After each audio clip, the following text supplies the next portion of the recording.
Good evening, everyone. You're watching our digital exclusive on CNN News 18. I'm Shivani Gupta. And today we'll be discussing the import and the future after CJI Ramana's very important and far reaching statement that the Indian legal system needs to be Indianized more. Now, what does he mean by that? And if we were to really seriously look at this, what would that entail for our system? And to discuss this, I have with me none other than Supreme Court lawyer Sai Deepak, author of the very seminal work, India That Is Bharat, in which he takes the reader through several such questions of Indian coloniality and also colonialism, constitutionality. Sai, thanks a lot for joining us. First of all, congratulations on your book. It's receiving rave reviews. I hope it Thank you, feels Shivani. very Thank you so satisfying. much. Thank you so much. So let me dive into our discussion today. CJI Ramana says that we need to Indianize the legal system more. The common public needs to be less afraid of courts. They need to be more open-minded, and needs to be easier for them to approach the courts. He says, and I quote, "When I say Indianization, I mean the need to adapt to the practical realities of our society and localize our justice delivery systems." Well, that is something that has been debated for quite some time. He mentions things like, for example, the use of English that creates a language barrier. But do you believe his statement is just about the delivery system, or is it far deeper? First of all, I don't think any statement of this nature that comes from the head of the topmost constitutional court of the country can be taken lightly. And I would assume that there are multiple layers to that particular statement. In fact, I would myself want to understand what is the ramifications of it and what is the widest possible ramification of this particular statement. Because when the Honorable Chief Justice of India says that there is a need to Indianize the legal system, then perhaps there is a rethink that is going on with respect to certain foundations, which we seem to have inherited from the colonial masters. And perhaps this is not just with respect to, let's say, the criminal system or, let's say, certain procedural aspects, but maybe even the broad framework. Because you see, at one point, as a civilization, as a country, we have been known for our jurisprudence and also for localization of it, because you cannot hope to govern such a vast, diverse country, given its scale and diversity, through a centralized mechanism. You may want to seriously consider localizing the justice dispensation mechanism and also customize it to suit the cultural palette of this country. And apart from a language barrier, we're also looking at a principle barrier, which is to say certain principles which may or may not be consistent with Indian ethos if they are ultimately implemented as laws in this country. While they may exist in the statute book, I think compliance and obedience would be very, very minimal. So that's one of the reasons that you also look at the issue of disobedience or you look at non-compliance, simply because it's a top-down approach. A top-down approach is typically the character of the imposition of the colonial master. Otherwise, you should typically be looking at a bottom-up approach, where you understand what is it that the society is willing to accept and abide by. Do you believe that his statement would then naturally involve the constitution too? Because everything is derived from the constitution, and there have been debates in the past if Indian constitution is not Indian enough. Unfortunately, since they don't teach us the art of reading people's minds in law school, I will limit myself to the position that logically his statement must involve Indianizing the constitution as well. Because when you're looking at the legal structure, the constitution is the supreme law.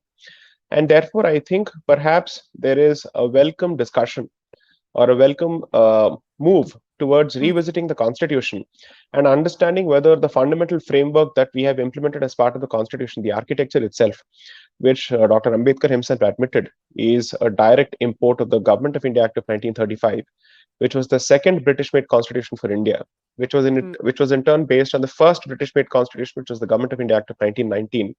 So this seems to be something that perhaps the Chief Justice is alluding to. I hope that is indeed the case, because if that's the case, then we are looking at a major systemic overhaul or revamp of the architecture of the entire system itself, which may be a great thing. But of course, this is something that the judiciary cannot undertake. The judiciary can perhaps only move it in a certain direction by giving certain recommendations. Ultimately, these are issues which the Law Commission of India is typically given the responsibility for. That is the body that is tasked with such a responsibility. So let's see if ultimately there is a constitutional reform mandate that is given to the Law Commission, and hopefully we look at a wide-ranging discussion. So tell us, where does the problem lie? As somebody who studies Indian constitution and legal systems, and functions within it, when CJI says we need to Indianize the Indian legal system, let's first talk about the laws, for example. Where do Right. you see crying need for Indianizing Indian laws? So there are two ways of approaching this particular issue, Shivani. One is to discuss the specifics. The other is to discuss the framework. So let me discuss the framework because that is more important because that is the foundational aspect.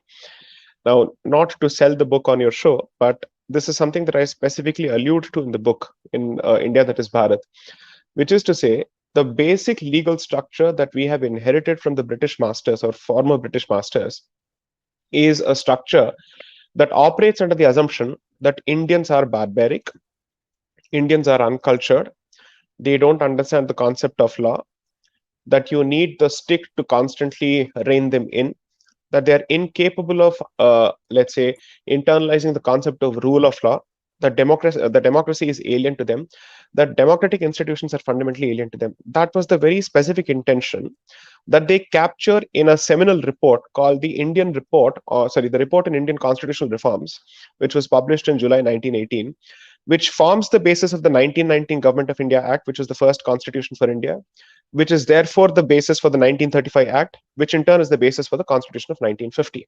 Okay.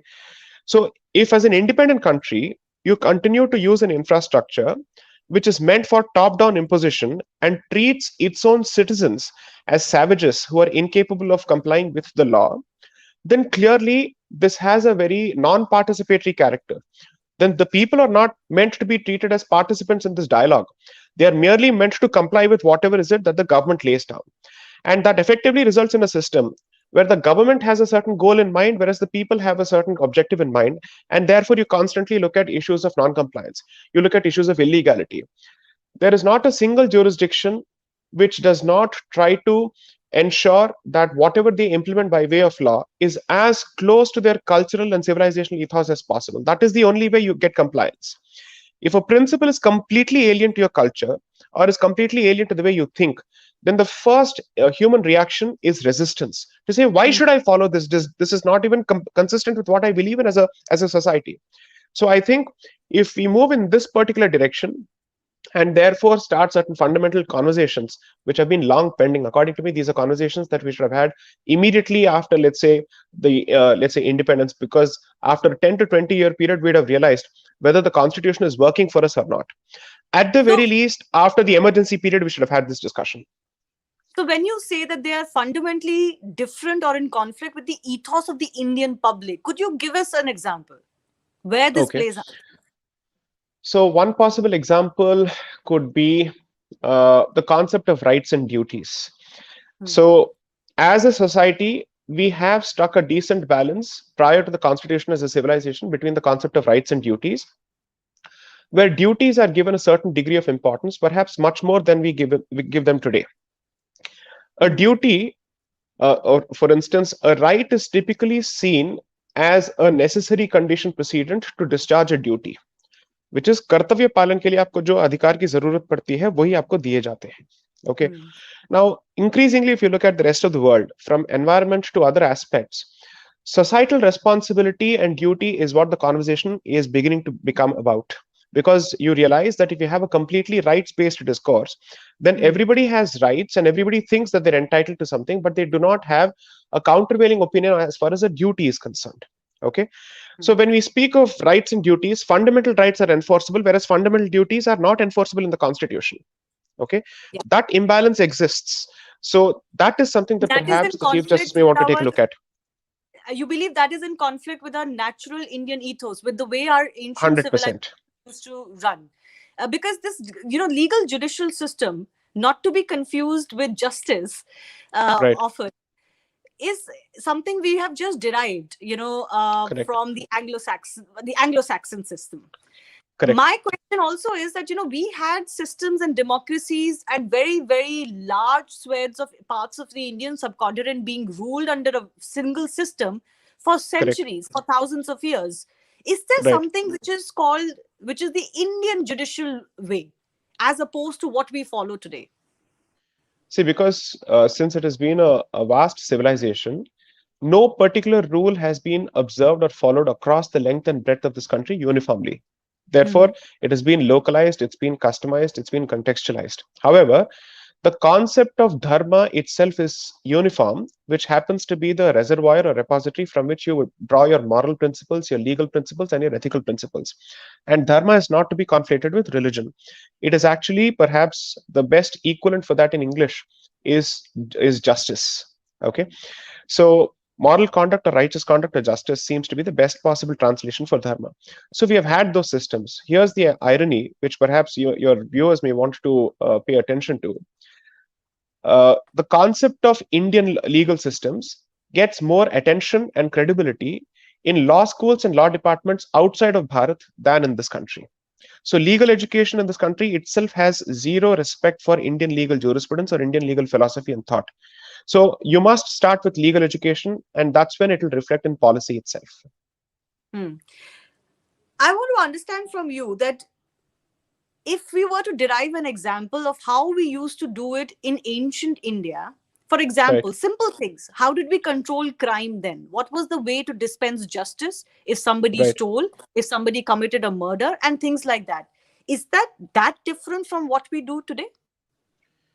It could be for the simple reason that Dandaniti and Nyaya Shastra, especially under the Kautilyan school, has a vastly different approach, both from an evidentiary perspective as well as a substantive justice perspective, from what we follow today. And what we follow today is effectively the product of 19th century Victorian codes. Okay. See, just as we say that our Section 377 with respect to homosexuality was a product of Victorian morality, the Hmm. rest of the criminal code equally is a product of Victorian morality because it's not changed much. The CRPC or the IPC are largely a product of what the British man implemented in this country based on his own morals and principles, and that to his morals and principles of that particular period. There hasn't been a significant rethink after that. Every Hmm. time there's been, let's say, a Nirbhaya like incident or something else, you try and come out with a knee jerk reaction to address that particular problem because you want to somehow address public outrage at that stage. But you're not Hmm. looking at the system as a whole, you're not looking at a complete rethink. Hmm.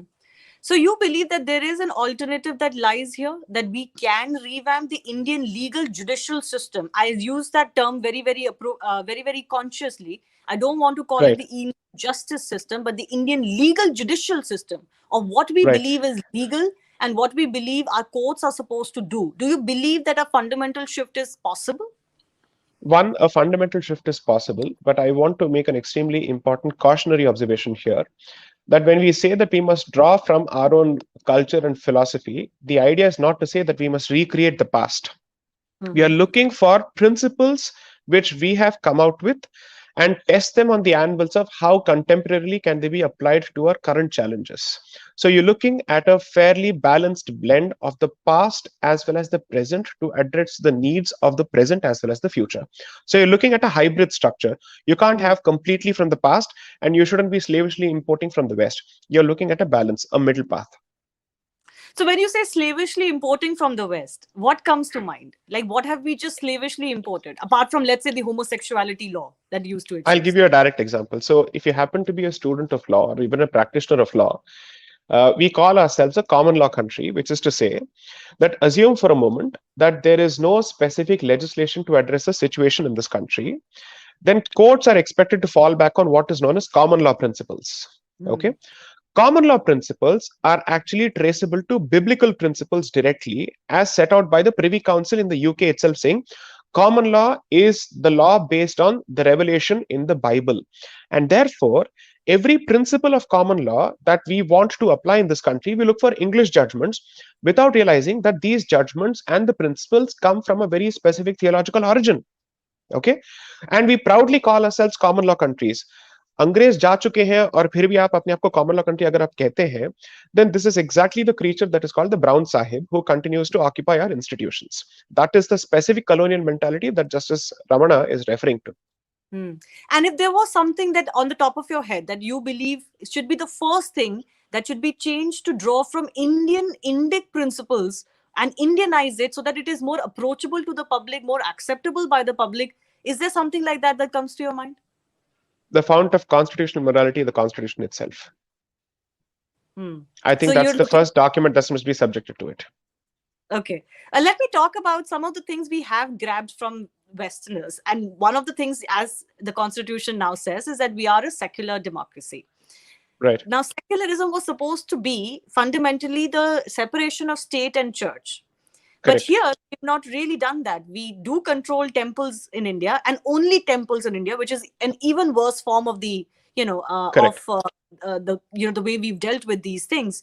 So that also comes to mind as one of those fundamental things that we adapted or adopted from the West, but haven't really been able to fulfill Correct. properly. So here's the irony. First of all, we have never asked ourselves the question whether the separation of the church from the state, which is a principle derived from a Christian concept of Europe, is applicable to a fundamentally non Christian civilization such as Bharat. That's a question that you have not asked. But assuming that you still want to apply that particular principle because you believe this is the best possible model that any society can follow, which is actually a notion that several people are calling out because it's not true. But even if you think that is the case, you have not even been consistent with the practice of that particular principle because the Mhm. state has not kept itself away from the institutions of particularly one particular community, which is not just a violation of the principle of secularism, it is a blatant violation of the principle of equality, which several judges of the Supreme Court constantly call the shining star in the constellation of fundamental rights in the Constitution. It's so surprising that the majority of this country has to constantly suffer an anti-secular legislation as well as a legislation that is rife with discrimination. So the concept of secularism and equality, when observed in Europe, is different, but when it comes to a post-colonial former colony such as Bharat or India, Mhm. immediately Mhm. acquires an anti-civilizational slant. That is where the problem is. Finally, as we end, let me also ask you that there's an interesting now dichotomy emerging amongst the highest corridor of Indian judiciary. Chief Justice Ramana is saying we need to Indianize the system. We may be broad basing and taking off from him, although he has talked about more in terms of Hmm, structure and delivery. But we're having a broader conversation. There are hmm, others who look at British and American constitution and judgments and huh, ethos huh. and try to apply it in India. Do you find that very, very, interesting to look at? Just the two spectrums that are coming to light. So if you ask any practitioner of law, they will tell you that the no court is a monolith and there are as many opinions as there are judges. I'll leave it at that. Absolutely. Well, that is actually one thing that I, as an Indian citizen, also worry about. Have courts become more about what the judge thinks, or is it actually about what the law is? And I think that is also Right, fundamentally what we need to bring our Indian courts back to. Thank you, Sai, right, for having this discussion. It's not possible to do justice to such a broad topic in 20 minutes, right. but I look forward to speaking to you again on this. But you believe that Thank this you is, so of course, much. an issue that needs to begin with the Constitution itself and is going to be an exercise worth taking on. I hope so. I don't want to prematurely celebrate. I just hope that this expression of intent translates to action. All right. And several arms will have to come together. Least of all, not, of course, the executive in this, because the will has to come Exactly. from there. Thank you, Sai, for Correct. joining us. Thank you. Thank you.